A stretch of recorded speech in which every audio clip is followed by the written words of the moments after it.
So this is the second time I have made this video right here. And honestly, I think it's an important one. Because Lauren Betts should be the National Player of the Year. At least a favourite at this point in time. ESPN does not have her in the top 5. I've seen the ESPN ranking. She is not in the top 5. Why? Because they want to hype up Hannah Hidalgo. They want to hype up Paige. They want to hype up Juju. They want to hype up Anissa Morrow and Flaw J out in LSU. They don't want to hype up who should be two of the top 3. The top 3 right now should be 1. Lauren Betts, 2. Hannah Hidalgo, 3. Tania Latson. I've made this video about Tania Latson saying that she should be national player, or she's the best player in college basketball, nobody cares. And at the time, yeah, Tania Latson was absolutely hooping. And by the way, if you're like, oh, her team sucks, they just beat North Carolina and she goes and puts up 25 points. Tania Latson is the first team All-Americans right now. Tania Latson, Lauren Betts, Hannah Hidalgo, top 3, and then it should be Juju, and then probably Anissa Morrow. And that would be it. There's a lot of players in that conversation. Paige Beckers should not even be in the conversation for first team All-American. She's not even been the best player on her team this year. Give me Sarah Strong. But that's just another argument. But Lauren Betts tonight scored 33 points against Maryland. And you might be saying, oh, Maryland didn't have Cheyenne Sellers. I mean, she went 14 of 15 from the field and 7 rebounds. I don't think a point guard's going to really change anything there. She had 33 points today. 33 against the number 8 team in the nation right now. And she is somebody that is just so dominant inside. Like, nobody can stop her. And the closest a team has come really to stopping her was South Carolina, where they just doubled and tripled down, leaving UCLA shooters all over the perimeter. Lauren Betts, they're the only team to beat South Carolina. She is want to know who the last center to beat South Carolina was? Monica Sinano. The last time South Carolina lost a game, Monica Sinano was the starting center. Monica Sinano. And since that game, Monica Sinano has been drafted by the WNBA, been cut by a team in the WNBA, played a season in Hungary, then had the off-season off, retired from basketball, and is now in medical school. That is the last center, not named Lauren Betts, to beat South Carolina. The last time South Carolina lost a game before Lauren Betts and UCLA demolished them, Caitlin Clark had 40. And this hadn't even happened yet from Angel Reese, not Caitlin Clark. Caitlin Clark did in the game previously. But that's how good UCLA have been. And that Lauren Betts, they go where Lauren Betts goes. I mean that. UCLA go where Lauren Betts goes because you cannot put her in single coverage. She is too good, too big, and seals too well, makes herself so big in the post, and she just turns around. She is like a more aggressive, less athletic Camila Cardoso. She is so aggressive. She's so good at getting post position, and she's huge. And she runs so hard. Look, there is a non-zero chance that Lauren Betts ends up playing next season for the Minnesota Lynx. She's going to be a top 3 or 4 pick in next year's draft. The Minnesota Lynx own the Chicago Sky's pick. She might be the number 1 pick in next year's draft, even with Flaw J. But there is a chance that the Minnesota Lynx solve their center problem by getting the best center. Like, maybe her, Cardoso. But yeah, I get it. She wasn't great as a freshman, but she's running fast. She's been the best player in the nation. And I mean that. We're looking at her play. Her as a pick and roll big, she just makes herself huge. Like, she just makes herself so big. She seals so well. And she's just, I haven't seen a center make themselves so big and she just dominates without really too much of a post move because no one can live with her. Will she be able to do that at the next level? I don't know. But at this level, she's currently the best player. She is currently the best player. She is essentially unguardable. And South Carolina, who've been pummeling teams. Outside of the first game of the year against Michigan, when they got destroyed by UCLA, and the LSU game, South Carolina have destroyed everyone. But they couldn't live with this team.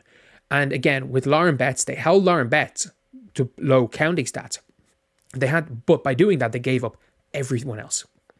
Lauren Betts is putting up, this is before today. She's probably got that average up to 21 now, I'd say.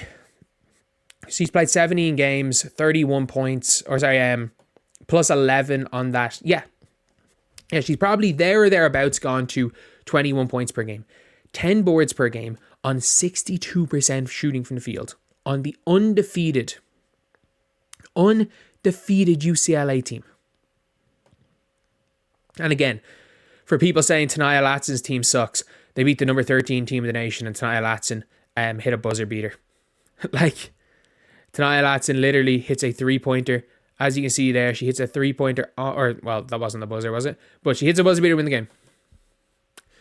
So Tania Latson is without question first team All-American too. But, you know, Paige Beckers' name has to be in there. The only people, and by the way, Hannah Hidalgo is so exciting, I'm not going to say people don't care about her. The only people in college people care about are Paige Beckers, Juju Watkins, or the media care about Juju Watkins and Hannah Hidalgo.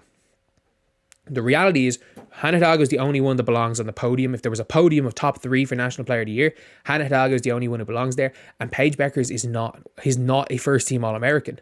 Paige Beckers has been good. UConn have not been as good as expected. They haven't. We can be honest.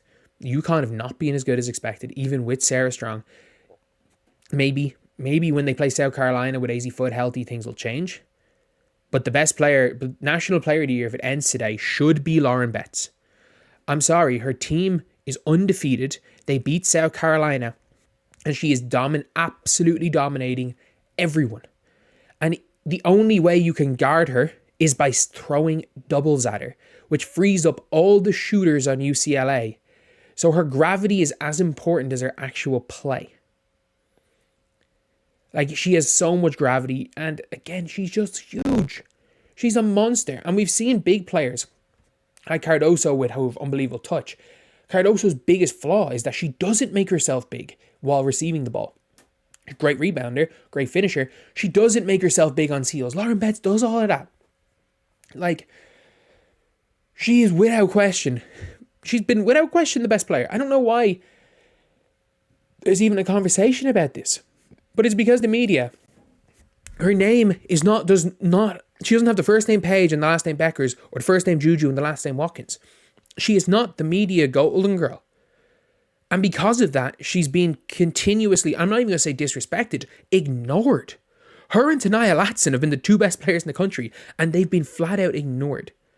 Like, Tania Latson has turned Florida State into a team that probably should be there or thereabouts ranked. And they might maybe not make a tournament run, but they might win a round or 2 in the tournament.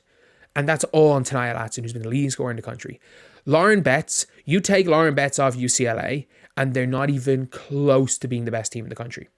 If you take Paige Beckers off UConn, I actually don't think there's a single game that UConn have won this year they wouldn't have won if Paige Beckers wasn't on the floor. Maybe there's 1 or 2.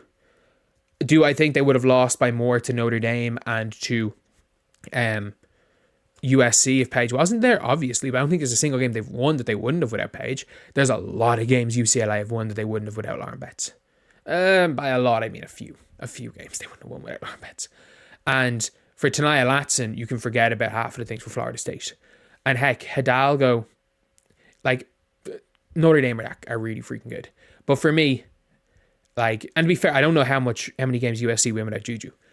But for me, the media's been so hyped about Juju versus Paige that they've shoehorned them into every top 3 conversation. When I think you can make the argument Juju's top 3. I wouldn't say that myself because I think it should be Betts, Latson, Hidalgo. But you can make the argument Juju should be top 3. You can't make the argument Paige should be top 3. There is no valid argument Paige should be top 3. If you want to use the efficiency argument, she's only efficient because she won't take bad shots. She's scared to miss bad shots. If you are efficient, great. But if your efficiency is because of a lack of aggression, then it's better to be aggressive than efficient. If you can be both, great. But it is better to be aggressive and inefficient than passive and efficient if you are a number 1 or 2 option on a team. And that's just the case with Paige. But anyway, that's the video. I'll see you guys.